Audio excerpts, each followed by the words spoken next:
Prepárate, porque ya está Gabriel Santamarina con las malditas escrituras en los estudios de Radio Búnker. Estás escuchando La Hora de los Malditos.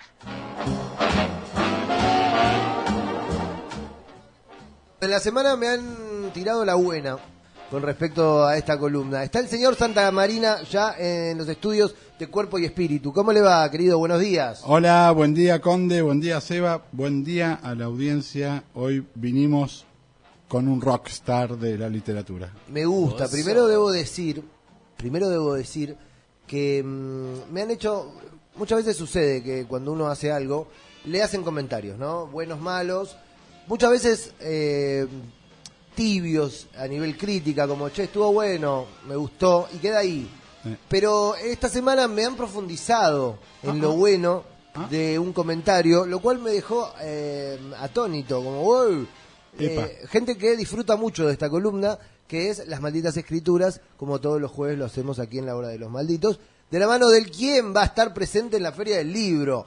Atenti, porque nuestros columnistas también nos suben la vara. Nosotros somos unos fracasados, pero ellos no. Y de repente va a estar el señor Gabriel en la Feria del Libro presentando su libro, sus dos libros en realidad, firmando dedicatorias súper profundas. Bueno, ya preparé el equipaje y consiste en una virome. Me gusta. Dos viromes debería llevar, virome, por si una no anda. A lo Bilardo, sí. A lo Bilardo. Y si no, muchas veces pedir que la gente te deje la virome. Claro. Señor Gabriel, ¿me firma una dedicatoria? Sí, querido, dame la virome. Claro. Y le devolvés el libro y decís, muchas gracias. Gracias, sí, Escuela 8. Volvés a Santa Clara con 60 viromes. Con la mochi solidaria full. Muy bien, bueno, expectativa, ¿está todo listo? ¿Está todo organizado? Está organizado y aparte es un fin de semana muy lindo. ¿Está nervioso? Que también va a ir expectante. Gente, va a ir nervioso. Gente que va a poner cara a un libro, eso es un montón. Quizás no caigo, no tengo dimensión todavía. Cuando esté ahí sentadito me parece que va a estar más, me encanta, más claro. Me encanta, bueno. Pero quiero pasar mi chivo. Sí, por favor. Hoy y mañana es la primera vez que mi hijo Pachu va a actuar en una obra. Ajá. En realidad él es cantante, va a cantar en un unipersonal de un actor. Loco, ¿dónde va a ser eso? Eso va a ser en el Centro Cultural Haroldo Conti en 25 de mayo 201, que creo que depende de la Facultad de Filosofía y Letras. Te decía que la directora de ese lugar es Lola Bertet, que después yo busqué el nombre, amiga. Es un gran lugar y bueno, para todos los que estén escuchando en Buenos Aires, sabemos que hay muchos oyentes en la ciudad, así que tienen planazo para hoy. Sí, la obra se llama Preludio, creo que es a las 20 horas, así que bueno, mañana ahí con la bandera del pincha alentando a Pachu. Sí, tal cual. Muy bien, zambullámonos entonces, Gabriel, si está de acuerdo, en Las Malditas Escrituras, que ha mencionado un rockstar. Y sí, está como en el firmamento de los escritores populares, o no tan populares, pero más reconocidos, ¿no? Ajá. ¿De quién estamos hablando? Y estamos hablando de don Julio Cortázar. Nada más ni nada menos que el señor Julio Cortázar. Exactamente. Julio Florencio Cortázar. Florencio. Que, no sé si muchos saben, no es argentino, sí es argentino, pero nació en Bélgica. Había escuchado que había nacido en Bélgica. Sí. Y en una Bélgica que estaba ocupado por los alemanes en 1914. Nació en una Bélgica nazi. Claro, pero ¿por qué? No, todavía no era nazi. No eran nazi, claro. No, era previo a la Primera Guerra. De espíritu sí, igual, me parece. Prusianos, por lo menos. Claro. Sí. Ahora, ¿por qué nació ahí? Porque su padre era funcionario en la Embajada Argentina en Bruselas, era agregado comercial. Entonces él dice, bueno, un poco por turismo, un poco por diplomacia, es que me tocó nacer fuera de Argentina, aunque siempre se sintió argentino, ¿no? Sí, claro. Es argentino. Ahora vamos a escucharlo a él mismo, ¿qué dice de su nacimiento? El nacimiento fue un nacimiento sumamente bélico, lo cual dio como resultado a uno de los hombres más pacifistas que hay en este planeta. Claro, no. Me gusta. No te tiras sino más, ¿viste? No. Es Cortázar. Es Cortázar. Claro. Bueno, entonces vivió hasta los 4 años en Europa. Cuando estalló la guerra, huyeron a Suiza y después estuvieron en Barcelona, en España. cuando tuvo 4 años, volvieron a Argentina y se radicaron en Banfield. Ajá. Pero ahí pasa algo que nos va a contar el mismo Julio. Yo tenía 6 años cuando mi padre se fue de mi casa para siempre. Y en circunstancias que dejaron a mi madre en una muy mala situación económica y con 2 niños, una hermana mía que tiene 1 año menos que yo, mi único hermana, y yo, al cuidado de ella. Bueno, terrible momento, ¿no? 6 añitos. Dificilísimo. Claro, y aparte, ¿qué pasó? En esa casa de Banfield vivía la abuela, la tía, la madre, la hermana. Ajá. Él creció en un ámbito de solo mujeres. Claro. De ahí que un poco se fue metiendo en la lectura, Julio Verne, bueno, después más grandecito Poe. Ajá. Hay algo de Poe, sí, ahora que lo menciona. Bueno, es su gran referencia, ¿no? Ok. Uh-huh. Fue al primario en Banfield y después fue al Mariano Acosta, Mirá, que gran colegio, sí. Digamos, ahí tenemos emblemático. claro, al Piti de las pastillas del abuelo. Salió de la costa. Salió de la costa también, hay varios. Bueno, entre ellos el hijo ¿Kicillof no salió de la costa? No, Del del Moreno, Buenos del Buenos Aires. No, del del Buenos Aires, Aires, Kichi. Claro. Okay. Con Recalde, esos eran ahí Claro. del centro de estudiantes, sí. No, de la costa también salió Juan Ignacio, que es el hijo de mi pareja Sabrina, le mando un saludo. Ajá. Se recibió hace poquito. Bueno, y después, eso fue en el año 32, se recibe de maestro, en el 35 de profesor normal en letras. Okay. Profesor. Y ahí se va a estudiar letras a la universidad, pero ¿qué pasa? En la familia faltaba guita. No se podía dar el lujo de ser universitario. Entonces agarró y empezó a buscar laburo y consiguió laburos en Bolívar y en Chivilcoy, donde se afincó durante un tiempo y daba clases allí, hasta que le sale un concurso y es profesor universitario de literatura en la Universidad Nacional de Cuyo, en Mendoza. Muy bien. Ahí va en el año 44, tiene unos 30 años ya, Julio. Ahora, ¿qué pasa? 17 de octubre del 45, 46, gana la elección el general Perón, y mucho no le gustaba el peronismo. Entonces, renuncia a la cátedra, no quiere ser profesor bajo el gobierno peronista, y vuelve a Buenos Aires. En el 48 se pone a estudiar traductorado de inglés y francés. Ya había, mientras estaba en Chivilcoy iba como leyendo por su cuenta, estudiando por su cuenta. Bueno, el tema es que una carrera que lleva 3 años, Julito le hizo en 9 meses. Pum, hacia el toque. Entonces ahí se pone a escribir algunas cosas, primero con un seudónimo, Denis, y después escribe un cuento, que es el que vamos a hablar hoy, Ajá. que se publica en un periódico literario llamado Anales de Buenos Aires en el año 46, cuyo director era un tal Jorge Luis Borges. Epa. Sí. O sea, se usaba mucho en esa época las revistas literarias, ¿viste? Entonces, bueno. Y ellos eran de la banda de Florida, ¿viste? Había como una banda de los escritores de Florida y otra banda que eran los escritores de Boedo. Ya nos vamos a adentrar cuando vayamos incorporando otros escritores para explicar esas dos movidas. Bien. Y después, en el año 51, publica su primer libro de cuentos que se llama Bestiario. Ajá. Acá tenemos un ejemplar. Todos los cuentos son buenísimos, pero nos vamos a enfocar hoy en uno que se llama Casa Tomada. Casa Tomada. Bien. Vamos a hacer algunos fragmentitos, como hicimos otras veces. Ajá. Obviamente el cuento no es tan largo y bueno, es muy muy bueno, ¿no? ¿qué voy a decir yo? Que sea muy no, bueno. No, bueno, claro, es bueno. Es una falta de Estamos respeto. hablando de Charly García, Claro, este tema sí. es bueno, claro. Sí, yo a veces digo es como tratar de enseñar catecismo delante de un obispo, ¿viste? O sea, no da esa, perdón, la audiencia no. Ok, sepan entender. Sepan entender que es, bueno, para mí es un rockstar, ¿no? Total. Bien. Entonces el cuento empieza así. Voy a hablar ahora de lo que es la casa. Nos gustaba la casa porque, aparte de ser espaciosa y antigua, guardaba los recuerdos de nuestros bisabuelos, el abuelo paterno, nuestros padres y toda la infancia. Nos habituamos, Irene y yo, a persistir solos en ella, lo que era una locura, pues en esa casa podían vivir 8 personas sin estorbarse. Estamos hablando de una casa oligárquica. Claro. Una de las habitaciones, menciona él, da sobre la calle Rodríguez Peña. Podríamos hablar que estamos cerca o de Recoleta, Barrio Norte. Una casona, ¿no es cierto? Uh-huh. Bien. Nombra allí Irene y yo.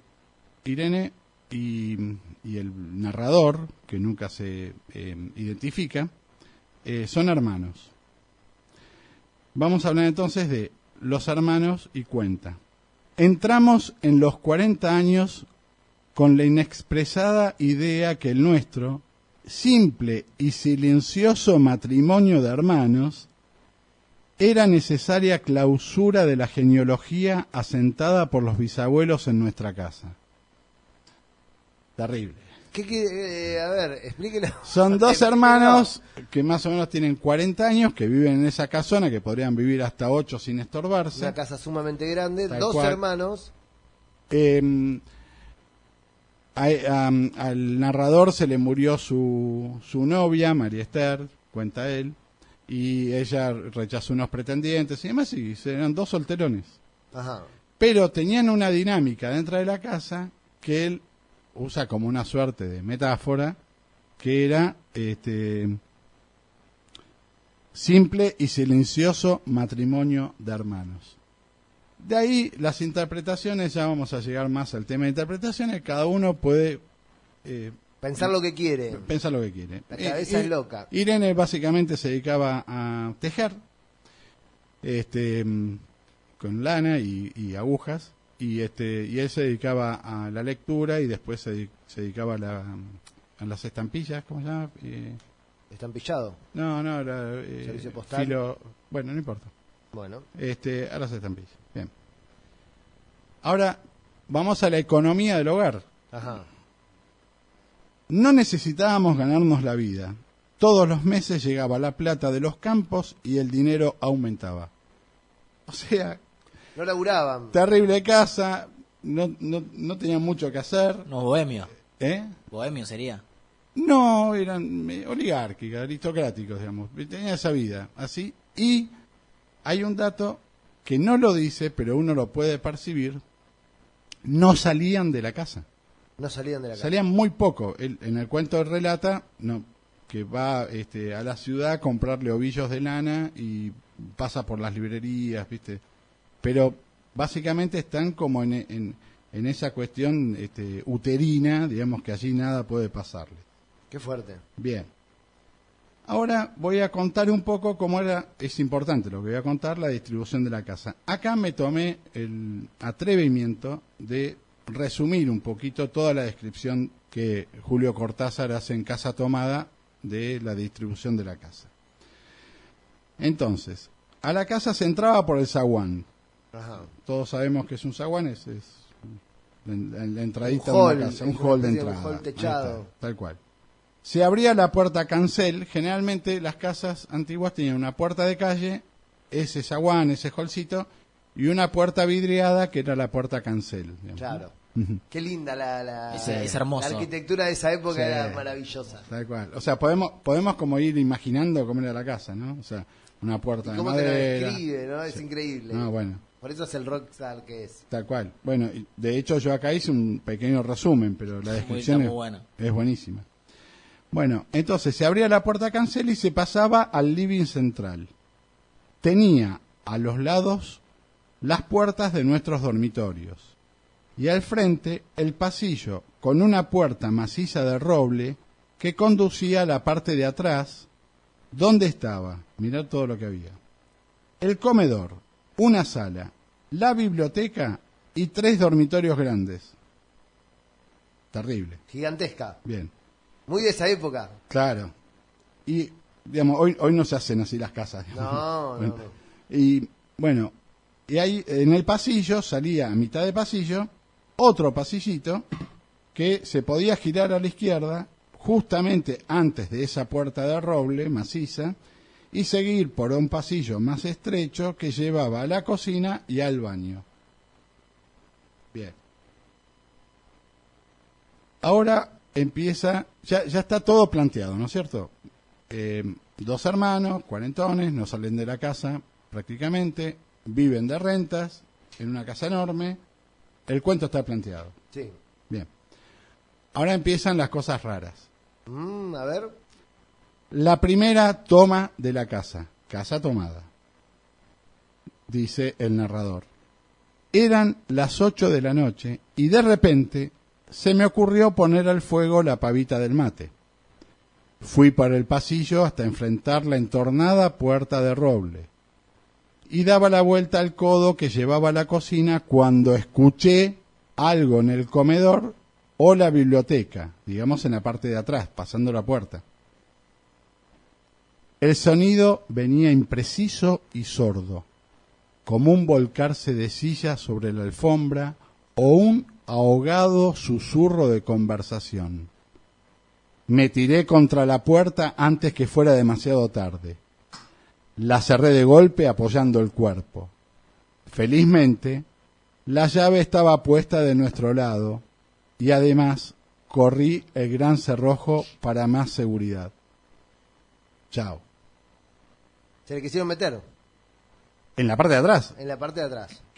O sea, alguien está en la parte de atrás, que ellos habitualmente no iban. Miedo. Y ya empieza a ver. Bueno, ya en medio el asunto se torna un poco fantástico. Bueno, vamos a ver lo que nos dice Cortázar sobre ese género. Mi noción de fantástico es una noción que finalmente no es diferente de la noción del realismo para mí, porque mi realidad es una realidad donde lo fantástico y lo real se entrecruza cotidianamente.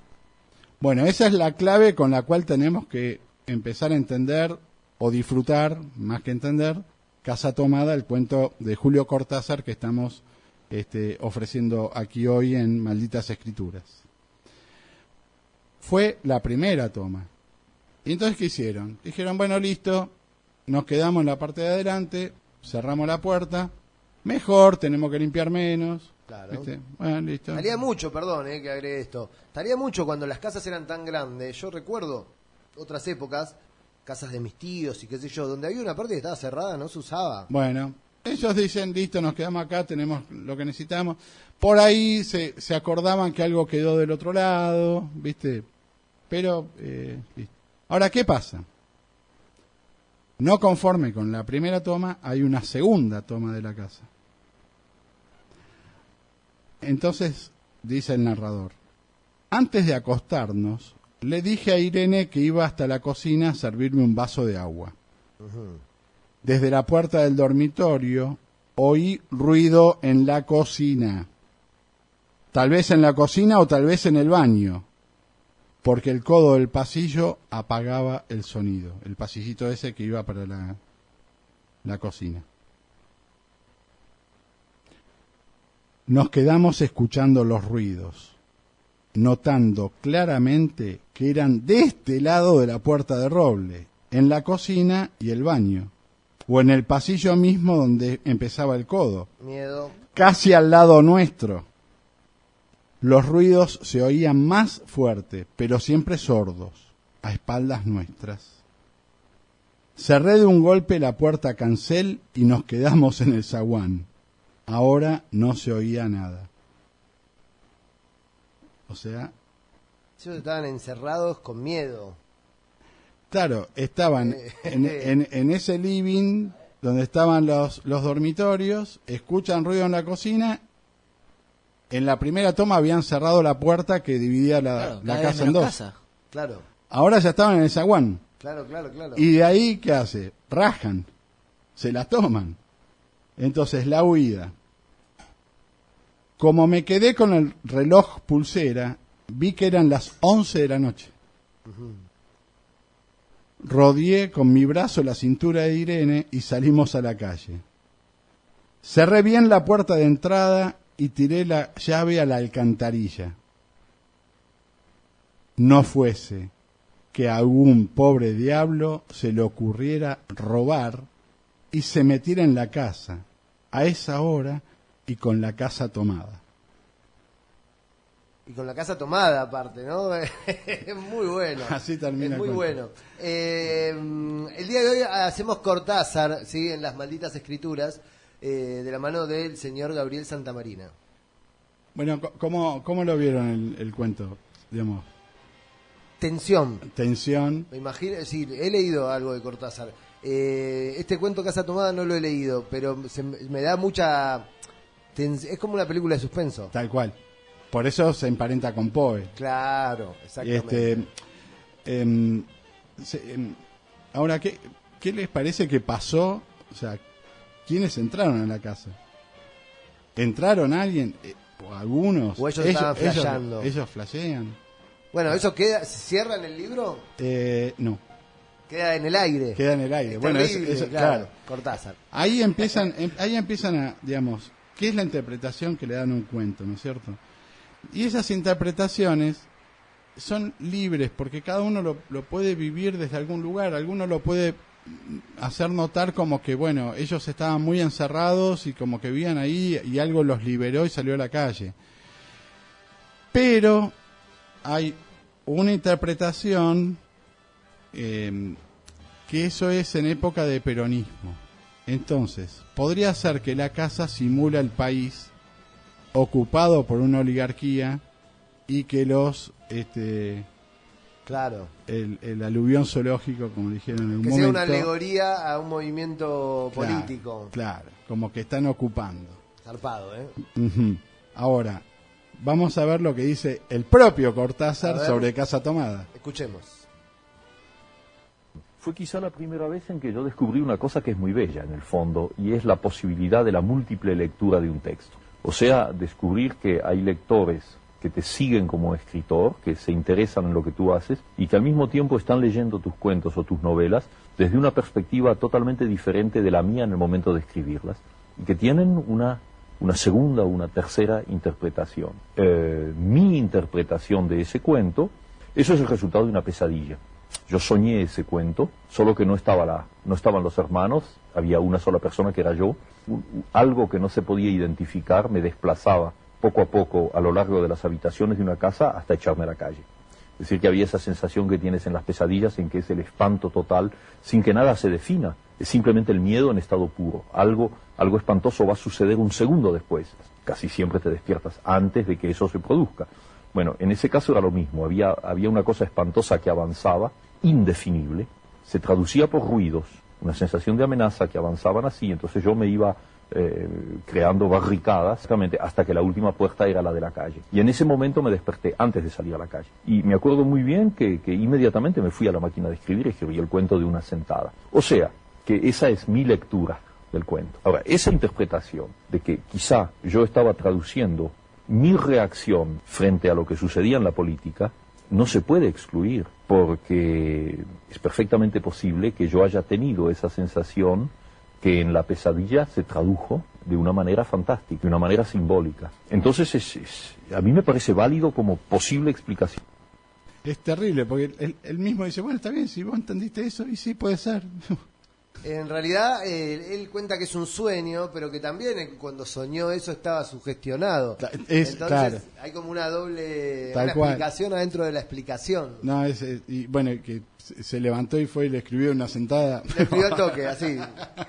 Me hizo acordar un poco al final del Eternauta, ¿no? Cuando no le pueden llegar a ver la cara, bueno, un poco de spoiler. No spoilees el Eternauta. El Eternauta, 1960. No, que no le puede llegar a ver la cara, ¿no? Al malvado. Ajá. que es como que después de tanto libro, es como que no llega a ver a saber quién es. Claro. A saber quién es, claro. Y acá es como que, en realidad, cada una de las cosas es donde uno le dispara algo, ¿no es cierto? Es sumamente subjetivo. Eso, teóricamente, se llama las capas de sentido. Es decir, vos escribís un cuento donde hay una historia superficial, que la lees y en sí mismo, si está bien escrita, es agradable por el solo hecho de leerla. O sea, vos lees esto, decís, bueno, no tengo ganas de pensar, no tengo ganas de profundizar. Y bueno, decís, wow, che, qué buenas metáforas, qué buenas descripciones, etcétera, etcétera. En general, el escritor busca que haya una historia a superficie y una o más historias que van por el subterráneo, digamos, ¿viste? Claro. Que después pueden irrumpir a la mitad o al final y tener claramente de qué se trata, o queda como sugerido. Claro. En el mundo Cortázar, donde gran parte de su literatura es realismo mágico, que es esto fantástico y real al mismo tiempo, bueno, hay muchísimas cuentos. El siguiente, por ejemplo, es un cuento de un tipo que se queda en un departamento prestado y vomita conejitos. ¿Listo? Ese leí. Ese, dejémoslo, bueno, ese es fabuloso. Bueno, sí, por decir alguno, bueno, ahí son 8 cuentos en bestiario. De hecho, había un programa de radio que se llamaba Imitando Conejos. Mira. Sí, en función de eso, de ese cuento. Bueno, ¿qué vamos a hacer hoy? La historia de Cortázar da para muchas columnas. Entonces vamos a llegar hasta que se fue a París. ¿Por qué se fue a París? Se fue a París. Porque consiguió una beca como traductor y se fue a París, no solo a escribir, sino como traductor de la UNESCO, que de eso se ganó la vida gran parte, pero los libros no te dan tanto, ¿viste? Por lo menos no en vida. No, claro. Tal cual. Hay que aguantar, amigo. Así que, claro, hasta acá vamos a hablar hoy de la vida de Cortázar. Maravilloso. Le vamos a pedir paciencia a los que esperaban Rayuela, a los fans de Rayuela. Va a haber una Cortázar parte 2. Sí, 2 y 3 me parece también. Me gustaría que no sea inmediatamente. No. De repente, che, hay dos episodios No, separados. no, me encanta. No. Le das un poquito al salame, un poquito a la mortadela, un poquito al quesito y no te comes dos de salame seguida. Maravilloso. Gabriel Santamarina con Las Malditas Escrituras en la Hora de los Malditos. El día de hoy, señores y señoras, nada más y nada menos que el Julio Cortázar. Gracias.